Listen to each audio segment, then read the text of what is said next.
पढ़ते हैं प्रतिस्थापन विधि। प्रश्नावली हमारी 3 पार्ट थे। प्रतिस्थापन विधि में मैंने कल एक क्वेश्चन कराया था। आज मैं उसके जो बच्चों को क्वेश्चन कराऊंगा प्रश्नावली 3.3 में, कक्षा 10th हाई स्कूल। प्रतिस्थापन विधि में क्या होता है, हमारे जो रैखिक समीकरण दिए होते हैं, 2 दिए होते हैं, उसमें किसी x या y का मान निकालकर दूसरे समीकरण में लगाते हैं। प्रतिस्थापन मतलब स्थान चेंज कर देते हैं किसी। इसमें कई प्रकार के गुणनखंड होते हैं, बट हम इसमें पढ़ेंगे प्रतिस्थापन विधि। प्रतिस्थापन विधि में क्या होता है, 2 समीकरण दिए होती हैं, उनमें किसी x का मान निकाल कर दूसरे समीकरण में रखते हैं। इस हिसाब से हम x और y की वैल्यू फाइंड करते हैं, पता करते हैं, और जो हमें वैल्यू पता होती है x और y की, वो ही हमारे प्रतिस्थापन विधि के जो रैखिक समीकरण के जो हल होते हैं वो क्या होते हैं, x y का जो मान निकल के आता है वही हमारा हल होता है। आइए हम पढ़ेंगे प्रतिस्थापन विधि। प्रतिस्थापन विधि में सवाल नंबर दूसरा हमारा क्या है, s - t = 3, s/3 plus t/2 = 6। ठीक है ना। इसमें क्या करेंगे, इसमें समीकरण हम इसे पहला मान लेंगे, इसे मानेंगे समीकरण हम 2। ठीक है ना बच्चों। तो हम यहाँ लिखेंगे हल। क्या लिखेंगे, हल समीकरण। तो इसमें मैंने पहले ही बताया किसी एस, जैसे यहाँ पर एस टी है, कहीं पर ही ए बी भी दिया हो सकता है, क्योंकि ये क्या है एस टी एक चर है। ठीक है ना। चर क्या होता है, यहाँ पर थोड़ा ये बेसिस में लो, चर चर होता है, एक्स है, वाई है, जेड है, ए है, टी है, ये हमारे क्या है, चर। और अचर क्या होते हैं हमारे बच्चों, अचर होते हैं हमारे संख्या। ठीक है ना। क्या होते हैं, नंबर। जैसे 5 है, ठीक है, 2 है, 10 है, 500 है, ये क्या है हमारे अचर। ठीक है ना। समझ गए क्या, चर अचर। तो हमारे क्या होता है, ये है अचर, चर अचर। ये हमें नॉलेज होनी चाहिए कि चर क्या होता है और अचर क्या होता है। ठीक है ना। तो इसमें क्या करते हैं हम, एस टी, किसी सवाल में एक्स वाई दिया होगा तो इसमें क्या करेंगे हम, एस या टी का मान निकालेंगे किसी एक समीकरण से, और वो मान हम दूसरे समीकरण में रख देंगे। ठीक है ना बच्चों। लेकिन मैं यहाँ आपको एक बात और बता देता हूँ कि अगर जब कोई इस टाइप का सवाल आए, ठीक है ना, तो क्या करेंगे, अगर बटे में हो तो सबसे पहले हम उसे सादा में बना लेंगे। तो इससे एक समीकरण ना लिख के हम थोड़ा सा इसे सॉल्व कर लेते हैं। वैसे नहीं करोगे तो भी कोई दिक्कत नहीं, बट अगर कर लेंगे तो हमें मान रखने में ज़्यादा फायदा रहेगा। ठीक है ना। तो ये क्या है, s/3 प्लस t/3 = 6। ठीक, तो क्या करेंगे हम, इनमें तिरछी गुणा कर देंगे। ठीक है ना। तिरछी का मतलब समझ रहे हैं ना, ऐसी गुणा। ठीक है ना। तो 2s क्या, 2s प्लस 3t बटे 2 3 6 = 6। किसी के अपॉन में अगर कुछ नहीं तो अगर हम 1 कर देंगे तो कोई दिक्कत नहीं है, तो इसके नीचे हम 1 कर देंगे, फिर हम और एक बार दोबारा तिरछी गुणा कर देंगे। ठीक है ना। 1 से अगर हम इधर मल्टीप्लाई करेंगे तो कोई चेंजिंग नहीं आएगी। क्या आएगा हमारा, 2s प्लस 3t = 6 × 36। ठीक है ना, 6 × 36। तो ये हमारी समीकरण 2 आ गई। ये हमारी पहली। अगर हम यहाँ से ही सॉल्व करते तो भी कोई दिक्कत नहीं, फिर हम एस का मान या टी का मान निकाल के इसमें पुट करते तो हमें दोबारा से स्टेप से करना होता है। ठीक, तो क्या करेंगे हम, तो हम यहाँ लिखेंगे समीकरण 1 से। क्या करेंगे हम, लिखेंगे समीकरण 1 से। क्या, समीकरण 1 से। एक क्या है, s - t = 3। हम s का मान निकालेंगे।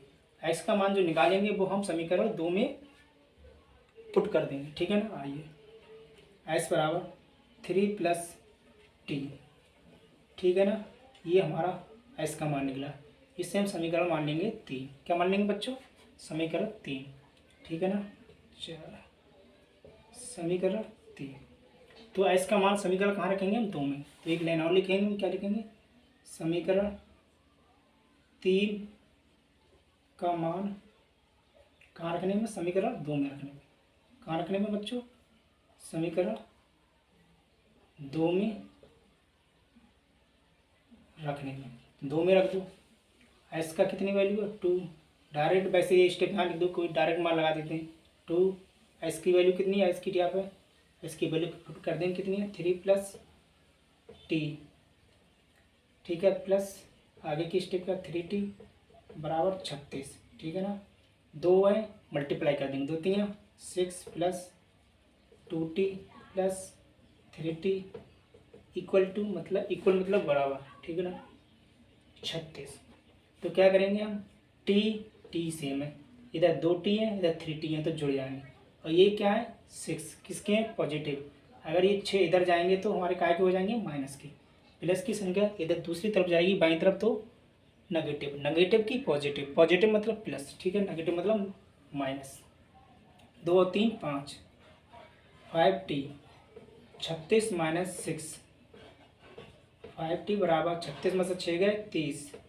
अगर किसी का गुणांक में कोई चीज़ दिया हुआ है, ठीक है ना, अगर प्लस प्लस में कुछ दिया है जैसे 5 + 6x बराबर 5, अगर ये संख्या हम इधर पहुंचाएंगे तो ये प्लस की इधर जाएगी तो माइनस की, ठीक है ना, सपोज। लेकिन अगर सिर्फ इतना दिया हो 6x + 5, तो जो x का जो गुणांक है ना ये माइनस प्लस में नहीं जाएगा, ये जाएगा सीधे अपॉन में। कहाँ पहुँचेगा 6 में। तो ये मैं आपको बताना चाहता हूँ। तो यहाँ जो t है ये गुणांक है, मल्टीप्लाई में ये अपॉन में जाएगा, बटे में जाएगा, ठीक है ना। t बराबर 3/5, 5 छक्का 30, t बराबर 6, t का मान हमारा कितना है 6 निकल गया। और ये जो इक्वेशन है t वाली, इसे मान लेते हैं हम इक्वेशन 4। इक्वेशन का नंबर हम कितना भी मान सकते हैं, 1 मानो, 2 मानो, 10 मानो, उससे कोई दिक्कत नहीं, बट जो हम माने वो वैल्यू हम सही जगह पे लगा रहे हैं, सही इक्वेशन में लगा रहे हैं, ये लिखना ज़रूरी होता है, ठीक है बच्चों। आइए तो क्या करेंगे, हम इक्वेशन 4 का मान हम इक्वेशन 3 में रखेंगे, ठीक है ना। कहाँ रखेंगे इक्वेशन 3 में, क्यों, क्योंकि हमारा s बराबर दिया है। अगर तुम 2 में रख दोगे तब भी कोई दिक्कत नहीं है, बट हम यहाँ कहाँ रखेंगे 3 में लिखेंगे, क्योंकि हमारा डायरेक्ट s बराबर लिखा हुआ, 3 में लिखेंगे, जोड़ेंगे घटाएंगे, जो आएगा वही हमारा मान हो जाएगा, ठीक है। आइए तो क्या लिखेंगे, हम एक लाइन लिखेंगे, क्या लिखेंगे हम, ठीक, समीकरण 4 का मान समीकरण 3 में रखने पे क्या लिखेंगे, समीकरण 4 का मान समीकरण 3 में रखने पर, ठीक है। तो समीकरण 3 क्या है हमारा, s बराबर 3 + t, और t 4 का मान क्या है हमारा, t बराबर 6, तो s बराबर क्या है 3 + 6, s बराबर 6 3 9, ठीक है ना। तो हमारा s का मान आया है 9, और एंड ये होता है एंड का चिन्ह सिंबल, ठीक है। t का मान कितना आया हमारा 6। देखिए अगर हम इसे मैचिंग करना चाहें, अगर हम सवाल की जांच करना चाहें तो हम यहाँ पर ही रखेंगे। ये RHS और LHS या RHS बराबर आ गई है तो हमारा समझ लो जो वैल्यू निकली हुई है वो हमारी सही है, गुड है, अच्छी है, ठीक है। s बराबर हमारी कितनी है 9, देखो यहाँ अगर हम 9 लिखेंगे, ठीक है ना, और t बराबर बीच में क्या माइनस, और t बराबर कितनी हमारी 6, बराबर कितने हमारे 3, 9 में 6 का 3, 3 बराबर 3, मतलब RHS और LHS हमारी कैसी है सही है। अगर हमारी RHS LHS ठीक आ रही है तो इसका मतलब है हमारी जो वैल्यू है ना, जो निकली है ना, वो हमारी ठीक है, ठीक है बच्चों। तो हम लास्ट में एक लाइन लिखेंगे जो बहुत ही ज़रूरी होता है, पूरा सवाल लिखोगे यहाँ, और लास्ट में अगर आप थोड़ा अच्छा लिख दोगे ना एक लाइन करके, ताकि एग्जामिनर को देखने में अच्छा लगे, हाँ बच्चे ने कुछ करा है। तो क्या लिखेंगे, इसमें सही लिख लेंगे, रैखिक समीकरण युग्म का हल है।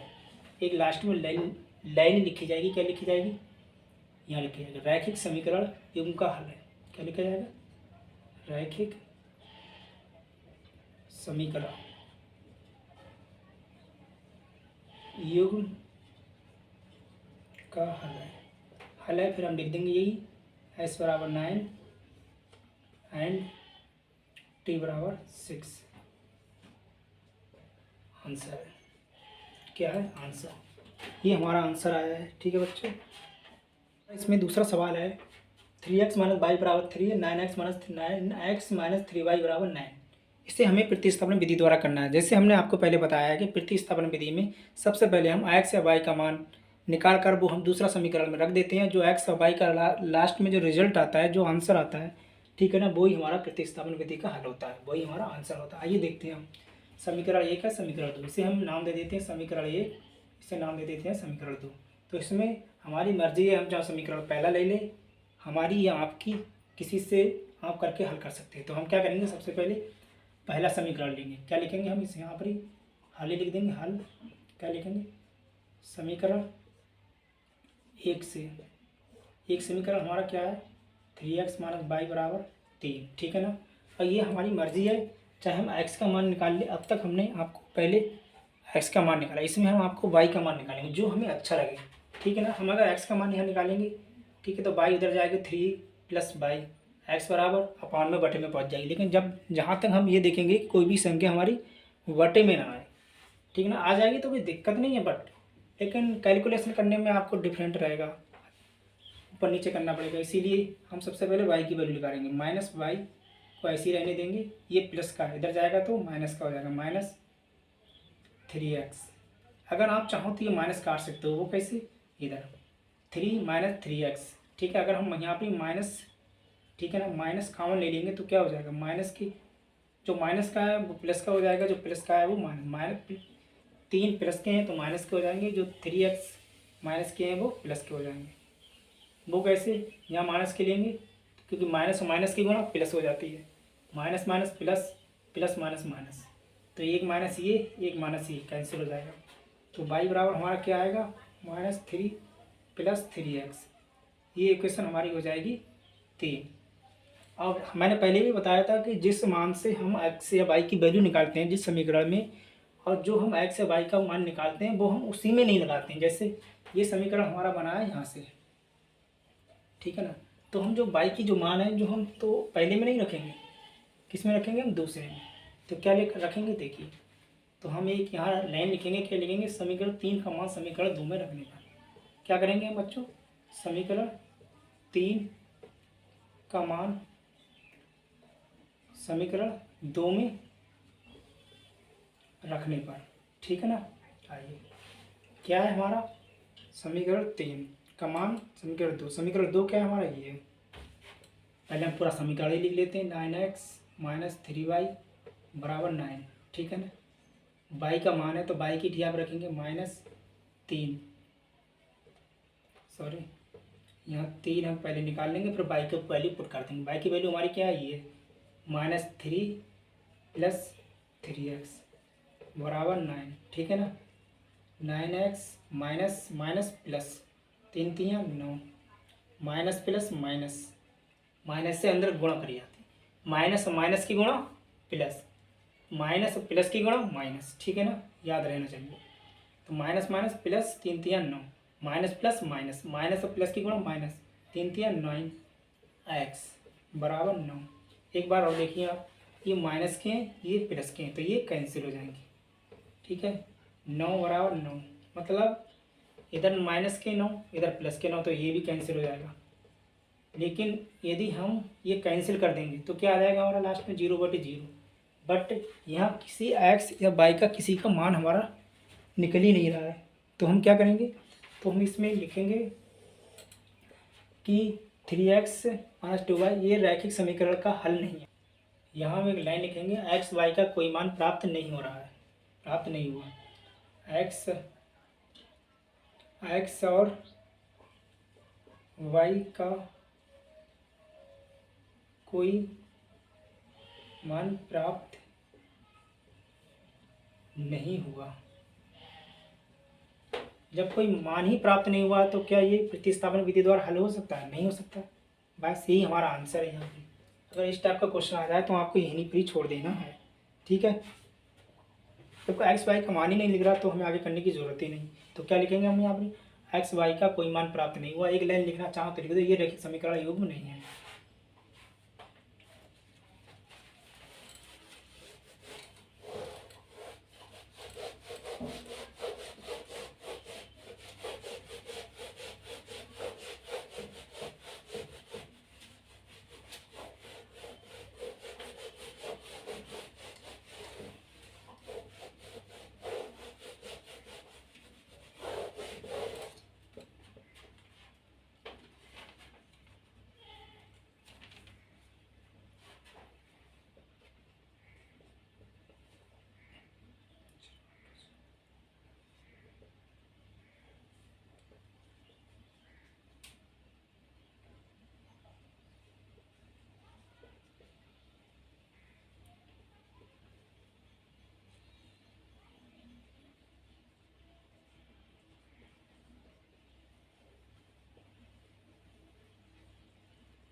आइए इस वीडियो में हम पढ़ते हैं, आइए हम दूसरा सवाल पढ़ते हैं। बाकी तो सारे सवाल सही नहीं है, ये लास्ट सवाल है इस प्रश्नावली का, प्रतिस्थापन का। इसमें ये कौन सा सवाल है? हमारा सवाल दिया हुआ है 0.2x प्लस 0.3y बराबर 1.3। दूसरा समीकरण है हमारा 0.4x प्लस 0.5y। इसमें हमें प्रतिस्थापन विधि द्वारा करना है, जैसे हमने पहले कराया। किसी एक समीकरण से क्या करेंगे, इसे 1 मान लेते हैं, इसे 2 मान लेते हैं।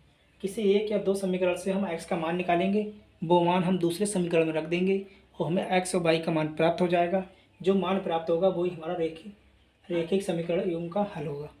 ठीक है ना। आइए तो हमारा पहला क्वेश्चन क्या है, पहला समीकरण। तो हम एक लाइन लिखेंगे यहाँ पर, ही क्या लिखेंगे, हल। समीकरण 1 से, ठीक ना। समीकरण 1 क्या है हमारा, 0.2x प्लस 0.3y 1.3। ठीक है ना। इसमें हम क्या, ये प्लस का उधर जाएगा तो क्या हो जाएगा, माइनस हो जाएगा। 0.2x बराबर 1.3 माइनस 0.3y। ठीक है ना। ये मैंने पहले भी बताया, ये गुणांक x का गुणांक क्या है, 0.2। 0.2 अगर उधर जाएगा तो क्या हो जाएगा, सॉरी 0.2x है, गुणांक x का गुणांक है। गुणांक जब इधर जाएगा तो क्या हो जाएगा, बटे में पहुँचेगा। ठीक है ना। प्लस माइनस में नहीं जाएगा, ये काय में पहुँचेगा, बटे में। 0.1.3 माइनस 0.3y अपॉन 0.2। इससे हम समीकरण मान लेंगे 3। ठीक है ना। और क्या करेंगे, हम समीकरण 3 का मान समीकरण 2 में लगाएंगे। 2 में इसलिए लगाएंगे क्योंकि हमने 1 से ही हमने ये मान निकाला है, जिससे हम निकालते हैं उस समीकरण में उसी का मान नहीं रखते हैं। तो समीकरण, यहाँ एक लाइन लिखेंगे, क्या लिखेंगे, समीकरण 3 का मान समीकरण 2 में रखने पर, किस में रखने में, समीकरण 2 में रखने में। आइए क्या मान है अपना, 0। डायरेक्ट मान ही रख देता हूँ मैं यहाँ पर ही। 0.4, एक्स का मान कितना है, 1.3 माइनस 0.3y अपॉन 0.2। ठीक है ना। प्लस 0.5 बाई बराबर 2.3। ठीक है ना। तो क्या करेंगे हम, यहाँ पर कैंसिल हो जाएगा, पॉइंट से पॉइंट कटेगा, 2 दूनी 4 कट गए। 2 से हम अंदर मल्टीप्लाई कर देंगे, 13 दूनी 26, तो 2.6 माइनस 0.23 बाई प्लस 0.5 बाई बराबर 2.3। समझ में आया। पॉइंट से पॉइंट कट गया, 2 दूनी 4, 2 से हमने अंदर मिला, 2 एकम 2, 2 3 6, 2 3 6। ठीक है ना। ये प्लस का है, ये माइनस का है। माइनस का ज़्यादा है, प्लस का कम है, तो किसके बचेंगे, 2। और ये 2.6 प्लस के हैं। ठीक है ना। इधर जाएंगे तो माइनस के हो जाएंगे। ठीक है ना। तो 0.6 में से 0.5 जब घट जाएंगे तो माइनस के बचेंगे कितने, 0.1y। ये उधर जाएंगे 2.3 माइनस 2.6 माइनस के 0.1y बराबर, इधर कितने बचेंगे, माइनस के बचेंगे। क्यों, क्योंकि माइनस की क्वांटिटी हमारी ज़्यादा है, माइनस की। 6 में से 3 गए 3, पॉइंट 2 में से 2 गए 0, माइनस से माइनस कट गए। और माइनस एक बार और लिख लेते हैं हम, 0.3 एक्स का गुणांक, वाई का गुणांक कितना है, 0.1 है, 0.1 इधर जाए, माइनस पॉइंट से पॉइंट करेगा 3। तो हमारा कितना बचेगा इधर, वाई बराबर बचेगा हमारा 3। ठीक है ना। इसे इक्वेशन मान लेते हैं हम 4। ठीक है ना। इक्वेशन 4 का मान समीकरण 3 में, मतलब वाई का मान समीकरण 3 में। लेकिन हमने इक्वेशन मान ली तो उससे कोई दिक्कत हमारा नहीं है। तो क्या करेंगे, हम एक लाइन लिखेंगे, क्या लिखेंगे, समीकरण 4 का मान समीकरण किस में रखने में, 2 में रखने, 3 में रखने में, सॉरी, समीकरण 3 में रखने पर। समीकरण 3 हमारी क्या है, एक्स बराबर 1 minus 3 minus 0.3 by upon 0.2, x बराबर 1.3 माइनस 0.3। ठीक है ना। कितने आया, बाई की वैल्यू 3, तो यहाँ हम 3 लिख देंगे। ठीक है ना। 0.2 1.3 माइनस 3 3 9, 0.9 अपॉन 0.2 एक्स के बराबर है। ठीक है ना। तो क्या आएगा, 0.3 1.3 और 0.1 मतलब 13 में से 9 हो गए 4, तो 0.4 अपॉन 2, 0.2। ठीक है ना, 2 पॉइंट से पॉइंट कट गया, 2 दूनी 4, तो हमारा एक्स का मान कितना आया 2 निकल गया। तो एक्स का मान 2 और वाई का मान 4, सॉरी वाई का मान 3 आया। तो हम क्या यहाँ पे क्या करेंगे, लास्ट में एक लाइन लिखेंगे, क्या लिखेंगे, अतः रैखिक समीकरण युग्म का, अतः रैखिक समीकरण युग्म का हल है, क्या है, अतः रैखिक समीकरण युग्म का हल है, क्या हल है, x बराबर 2 और y बराबर 3। देखो अगर ये मान हम यहाँ रखेंगे तो ये LHS और RHS बराबर आएगी। देखिए 0.2, 2x की जगह पे हम 2 रखेंगे तो 2 दूनी 4, 3 की जगह पे 3 रखें 3 13, 9 4 13, 1.4 आ जाएगा। मतलब हमारा सवाल सही है। ठीक है ना। यदि आपको वीडियो अच्छी लगे तो आप वीडियो को लाइक कीजिए, सब्सक्राइब कीजिए। वीडियो देखने के लिए थैंक यू, धन्यवाद।